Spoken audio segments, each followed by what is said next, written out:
Hello, Culture Matters podcast. I'm so excited to introduce you to our guest. But before I do that, here's a quote I picked just for this episode. Let parents bequeath to their children not riches, but the spirit of reverence. Plato. My dear friend Eddy Perez is back, founder of EPM, burner, proselytizer of the American gift, the one, the only. Today we're talking about fatherhood, and I had to pick this quote because we're recording this on the double birthday of Eddy and Eduardo Sr. Thank you for coming on today, and you know My this pleasure. idea of honor. Let parents bequeath to their children not riches, but the spirit of reverence. I had to look up the word because I didn't actually know what reverence meant, but it says great respect, acclaim, admiration, approval, appreciation. Yeah, All of these things I can really relate to understanding when as it relates to how you represent your father. sure. It's like, why? Why is that bond so strong? Man, well, first, I think he and I may have been cut from almost the same cloth. Just, mindset and everything of that nature. Now, is that nurture? Is that nature? Is it something that I witnessed? Like anything, both. Um, he was just my idol. It was just that simple. There's nobody I've ever looked up to more. Uh, it's funny because today is my birthday, like you said, but it's never felt like my birthday, not because I feel disrespected. It was the story behind it. My father wasn't even known that I was born on his birthday because he was in another hospital, way before even fax machines. He was in another hospital. He had had a heart attack a couple weeks before. He didn't find out I was born till the day after because I was born 2 weeks early. Wow. And I would also say, why was the bond strong? I got to give a lot of credit to him. He was very engaging, very similar to the quote that you said, though. He was not just one that would allow entitlement to get created. And just my environment that I grew up in, and even where I went to school, there weren't a whole lot of people that spoke highly of their father. Um, it just, given the circumstances of where I grew up, even if they had fathers in their pictures, I'll never forget. I think it was like second grade. They went around the room and they said, "What parent are you closest with?" I literally was only one of two or three that said my dad out of the Wow. out of the males and even out of most of the females. So it was just a bond early on. I mean, it could have been also because he was working a lot. I didn't see him as much. So my mom would say when I was even 1 years old, and he would come in from work and I would yank him from the crib, and my dad was a lot of fun, so he jumped actually in it. Unlike most, he did silly stuff like that, wrestling with me, just those moments of, being a fool together. So, I got to give a lot of credit to him. I mean, that's probably where 90% of the credit is deserved, is just by how he portrayed fatherhood, because I didn't know my grandfather, his dad. He died when I was 10 months old. So I just went off the stories, and sadly it's similar to what my children face, because my oldest was 4 days before she was 1 when my father passed almost 16 years ago. So the other two have grown up just hearing about him. Um, it's strange too, because my kids sometimes don't even call him my granddad. They just said your dad, which makes sense outside of Gracie because they never knew him. So that's how it felt like. So, and I can relate because even though my grandfather died at 10, 10 months, I mean, when I was 10 months. It's tough to relate when you didn't really even get much time to know the person or know the person at all. What's your advice to fathers out there? I know there is a very popular opinion out there that I completely disagree with because I saw the embodiment firsthand, that masculinity is toxic. I'm not going to sit here and tell you there are not toxic people. However, to say masculinity or even femininity at that point is toxic, it's more in the beholder of the toxicity than what it is. It's very important. I actually heard this, as crazy as it sounds, on a reel from a female that said, if masculinity in men are so toxic, then why is it that everybody that has a certain, patriotic father in their life turns out to do better? That's kind of a mic drop moment. Like that really says it up. So to all the fathers out there is you got to lean in and show the strengths of what masculinity is, which is about duty and honor and serving and lifting others up and understanding that it's not about you, that you have a greater purpose, that you have to go out and seek. Because naturally, I believe, women are always born a little bit with a purpose and mission because they can give birth, because they can recreate life. Even if any lady out there says, "Oh, I haven't accomplished much in life," but if you did keep the human race going, then you've done a very, very noble job. And I think to men and masculinity in particular, we have to go seek that and create it and create the impact. So lean into what it is. Not the toxic behavior that they try to say that it is, because it's not. That's not masculinity. It's just, you know, unaware, potentially traumatized people that take those actions out and do something in the name of something that it's not.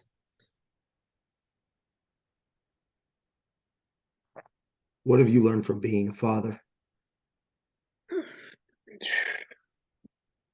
Learned a lot. Um, I mean, what have I learned the most? I can definitely relate to my own father. After all these years, I now understand when he would say, when you become a father, you'll understand. There's so much of that. There's so much of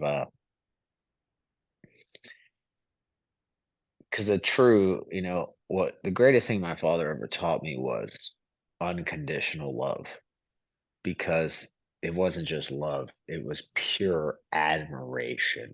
And when you adore somebody, which is stronger than love, that comes with a certain responsibility too. And that means is you can't fall into the stereotype of I can't hold them to a standard. Um, I didn't say that you need to live through them too. So let me be clear. But you do need to hold them to the standard of what they want to be and what their skin in their game is. And they'll let you know that is what I've learned as a father. And you lean into that. Do not try to impose. You see it all the time, the parents who didn't make it in sports who try to shove the kids to go be sports because they want to be those, athlete celebrity parents that everybody interviews and then tries to take the attention away from their own child. So it was really about themselves the whole time. That's one thing that I learned from my father, my mother too. And one thing that I would say to anybody is lean in and learn your kids' interests, be engaged, understand them, and then you can lead them better. But it's fatherhood is an immense honor. It really is a privilege. Uh, there's not a whole lot I could say outside of how wonderful it is. Like anything, though, it comes with its challenges because that's just the human condition, because we all have our own human conditions. Mm. And, you just have to understand that. But I got to learn, I got to see, I got to understand unconditional love. I got to understand how to adore somebody immensely. It's funny at times when you see some of your own quirks in them and you want to get riled up, and then you say, yeah, I know where that came from. Maybe I should take a pause, take a walk, maybe ask them why they're thinking this.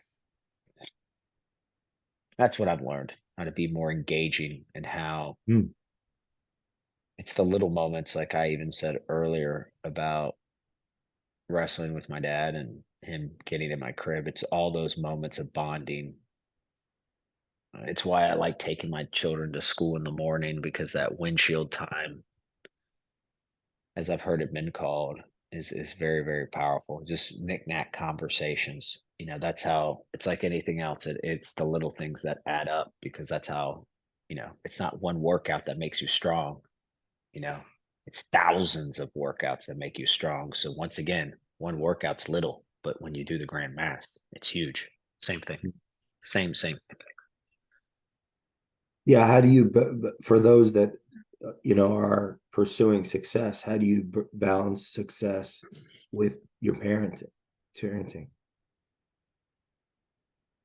I don't think it's wise to neglect your children in the spirit of success, because I think you can do both. I think that that's a very convenient um,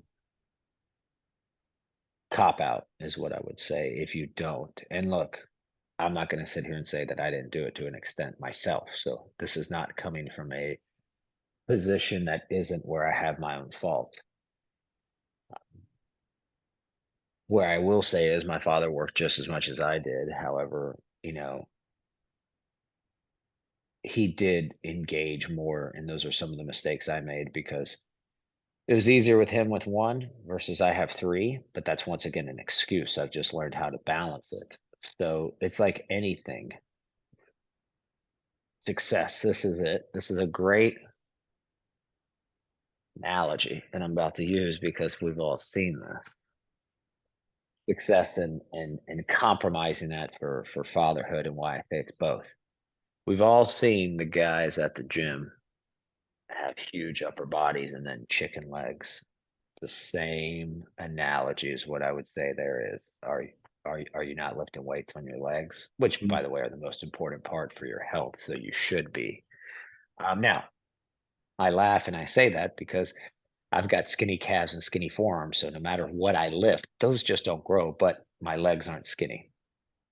So calves, forearms, nothing you could do, but my arms aren't skinny either. So that tells you what I mean by that analogy is, you know, don't be the father that chases the upper body of life and neglects the lower body. And you laughed because you know exactly what I'm talking about. We've all seen it. What, why? What are the consequences? Of what? Um, like I wrote this down. I don't think it's wise to neglect your children in the spirit of success, right? Why? Why isn't it wise? Because that's your ultimate legacy. If you really are about impact, which is not the materialism of success, what I'm talking about is leaving the world better than you found it. That is your highway. So you've neglected the road behind you that you're supposed to make into a superhighway, which, by the way, is also you paying honor to those that paved it for you. They went from a one lane, to use that as a metaphor. You went to a two lane, and then you can create a superhighway. So in other words, you are dishonoring both. And that is a very empty place if you do that. Because to dishonor those that helped build it for you, and then for those that you're leaving it for, because in the end it was just about yourself, very destructive. Will lead to a lot of destructive actions and behaviors and vices and who knows what else. Just nothing beneficial will come Yeah, from how do you that. think people fall into that? There is a lot of old guard, is what I would say, of life out there. They say Well, that's how we did in the 80s and the 90s. In the 80s and the 90s, there wasn't the technology that there is today.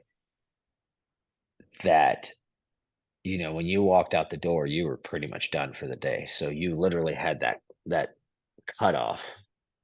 That was more of a removal from the work cycle than you think. Therefore, parents were able to engage at a deeper level because there was kind of that boundary, we can say, or guardrail put up just because life and humans hadn't advanced enough. That doesn't exist today. So you have to be very diligent and aware of what you're doing and what you're doing in those moments.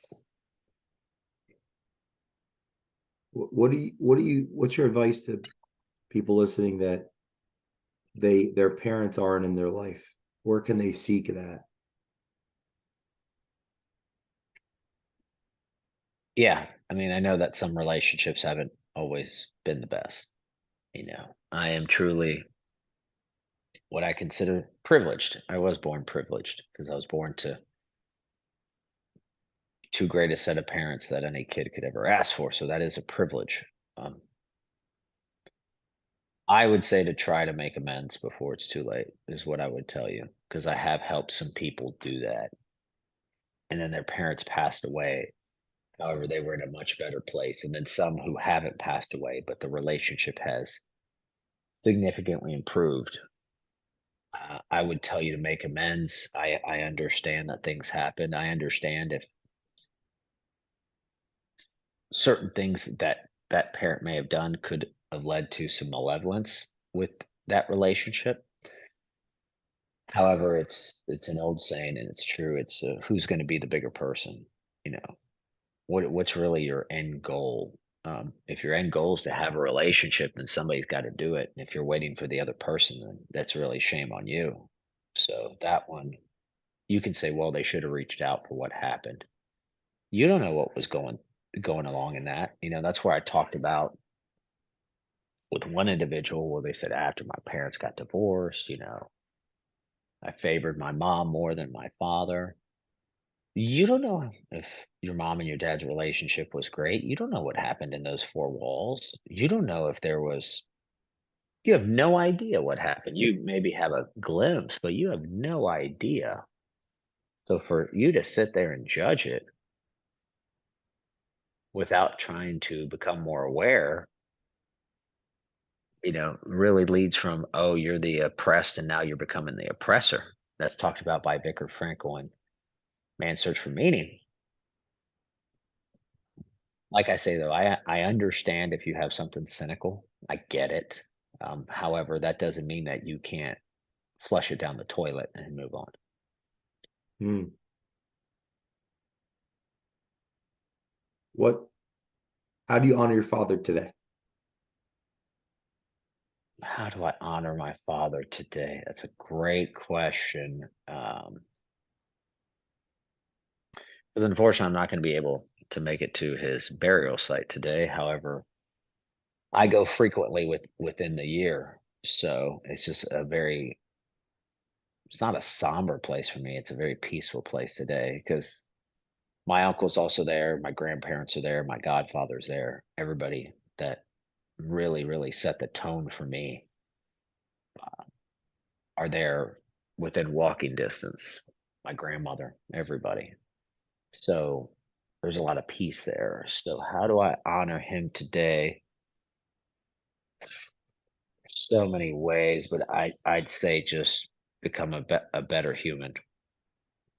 I got to be better today than I was yesterday, and to really strive. Because, like I shared with you, I'm gonna miss the last year. The last trip around the sun was quite monumental for me in my own personal growth, in my own unlearning to relearn, in my own evolution. I'll miss it, which means knowing my nature, uh, with who I compete with the hardest myself, I've got to outdo it this next year, but not in the way people are thinking, in the way of how could I grow even deeper and better and stronger and based off. that strength I already gained. So how can I stack on top of it? That's what I could say. I could honor him because that was one thing my father raised is about character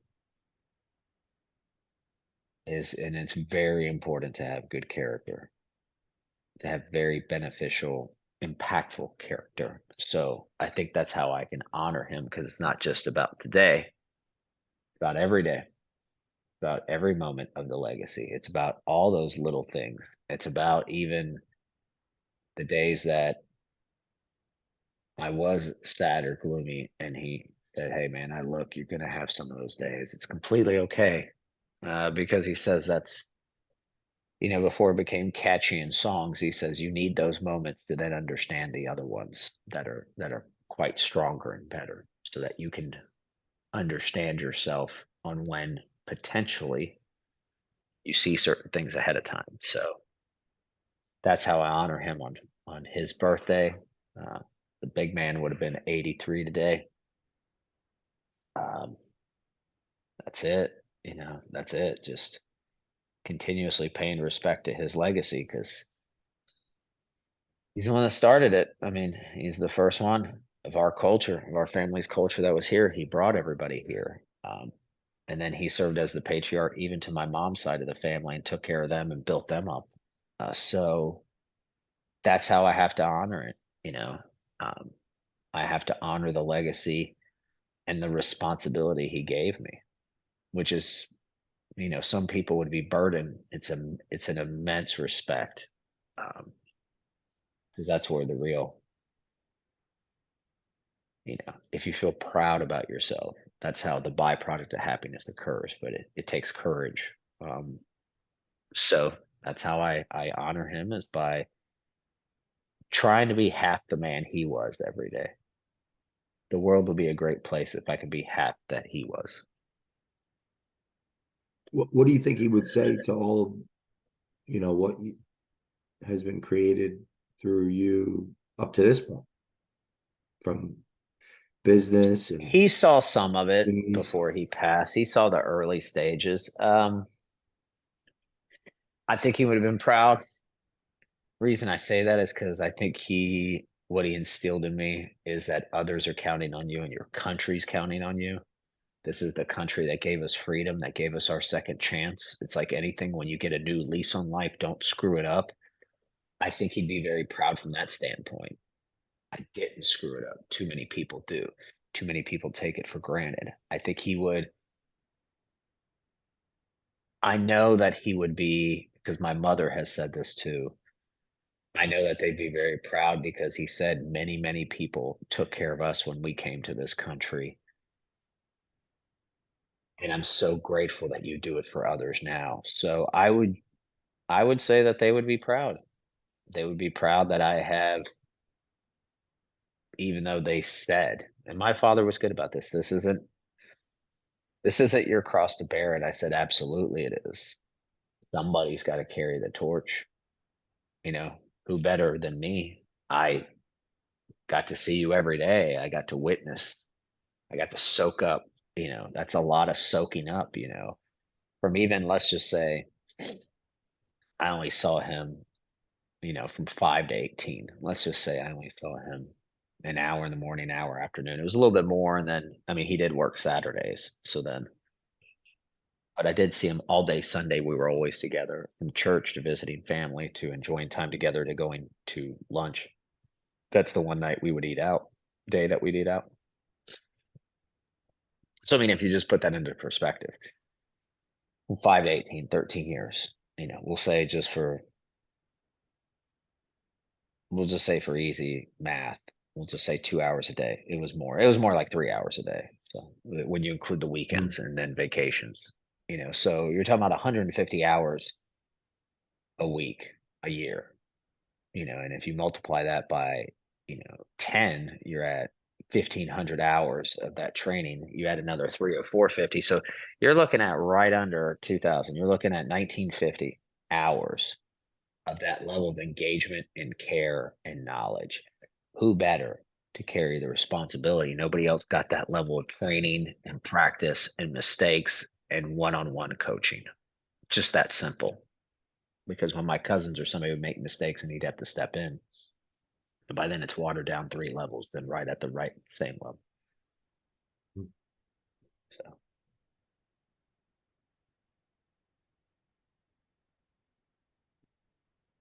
Yeah, who do you think you'd be had you not had a strong figure?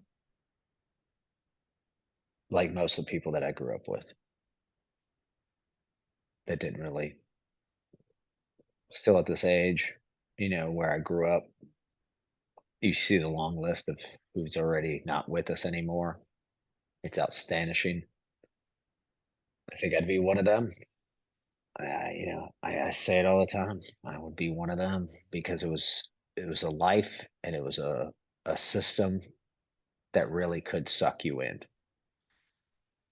and not wanting to let him down, and not wanting to let down, as he said, country, and not wanting to let down the family. And more importantly, what he taught me, saying, look, you're the one that has to live with yourself and not letting yourself flip yourself down. Yeah.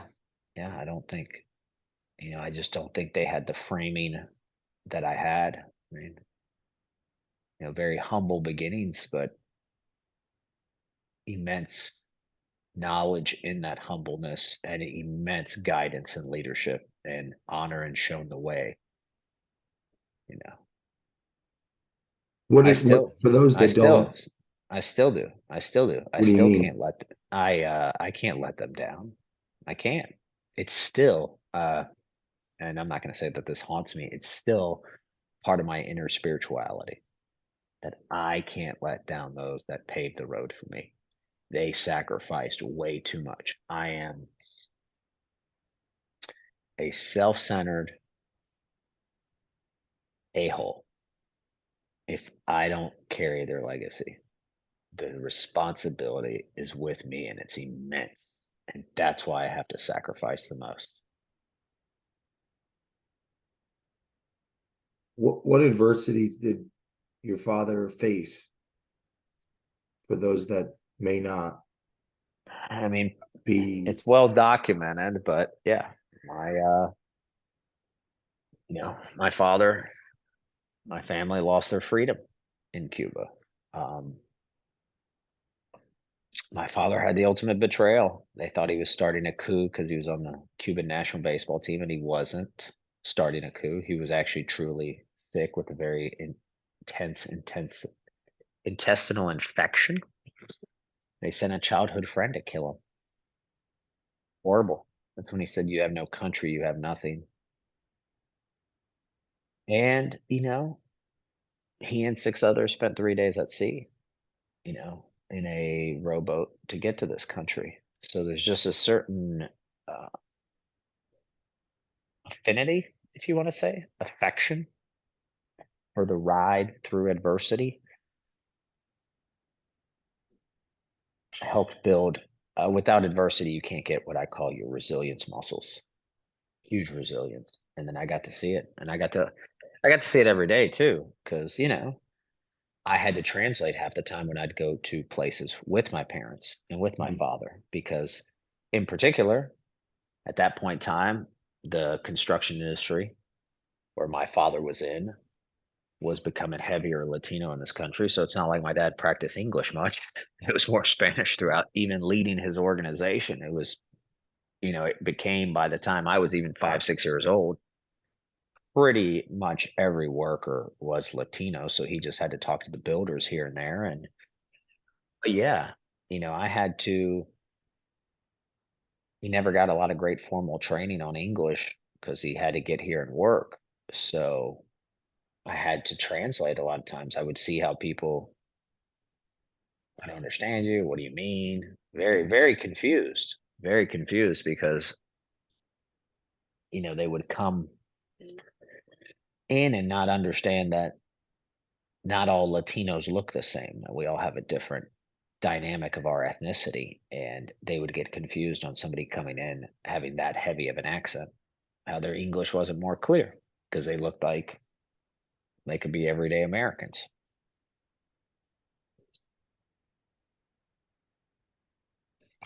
Was it hard, you think, for him to acclimate to the culture at first?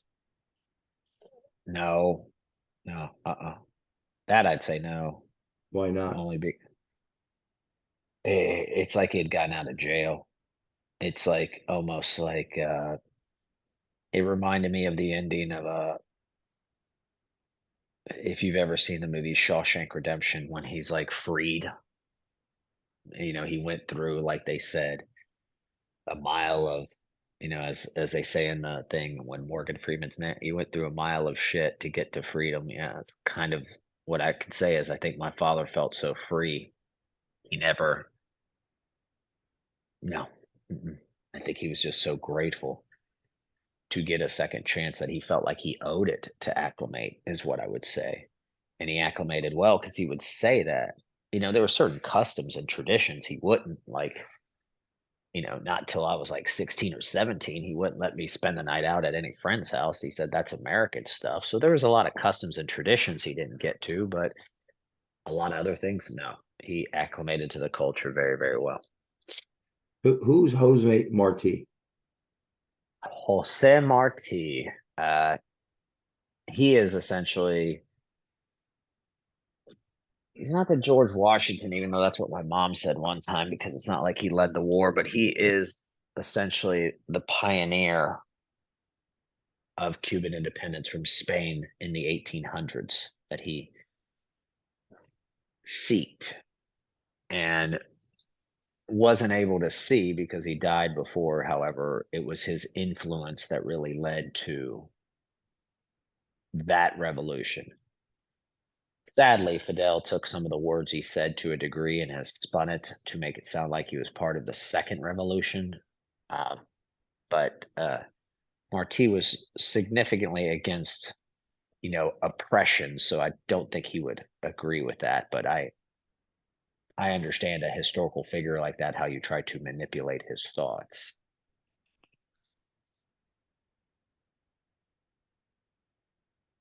But you could say he was the Cuban revolutionary that helped gain Cuba's independence to become its own free country from Spain. In the He started in the 1800s, went to jail over that, and then eventually led to it in the late. They got their freedom in the late 1800s from Spain in the Spanish American War. What do you think is the value for studying stories like Jose Marti? Stories are what guide you. Stories paint a great picture. Stories also allow you to relate and understand the content. That's why movies are so popular because they're stories. And a lot of movies, are based off certain themes that is the human experience. So stories and learning about that stuff,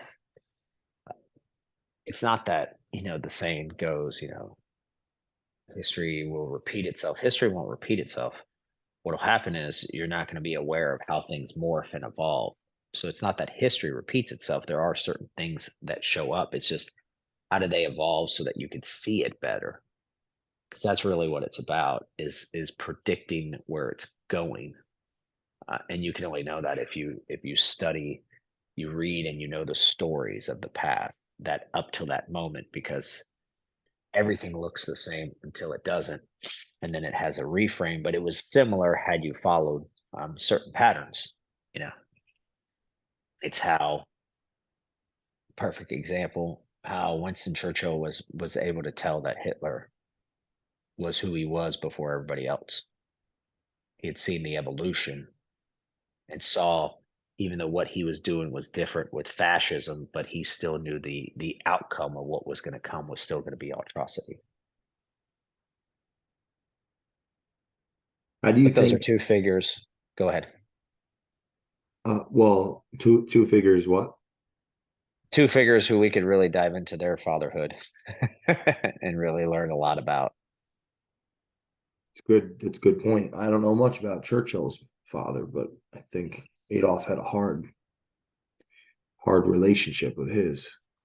He did. He did. His dad was a social, was a customs. It was a very brutal relationship, and that's the danger, is that it's what men do later that is very brutal. Hmm.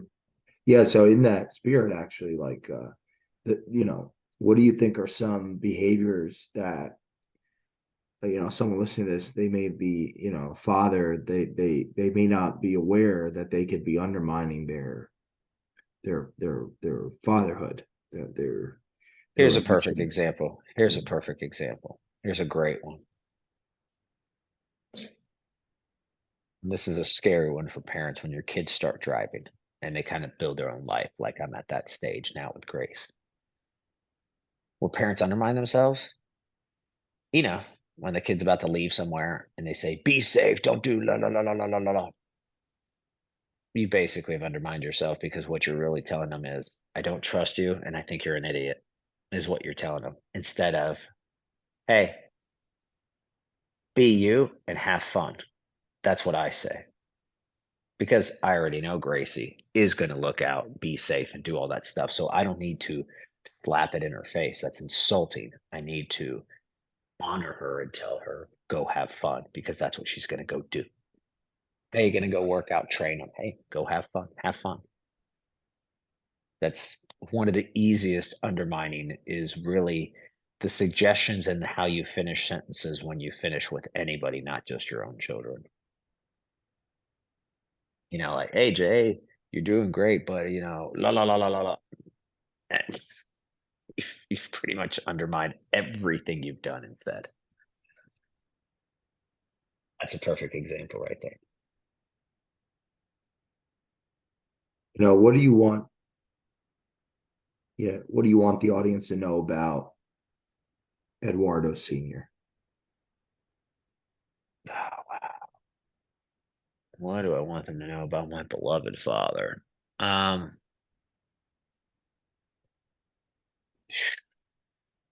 so much. I think anybody who follows or knows understands the legacy. What do I want them to know? I want them to know that regardless of where you are in your life, whatever's been holding you back, mistakes that you've made, that you can do something about it. You know, my father did teach me that everything is possible, but only in America, uh, is what he would say.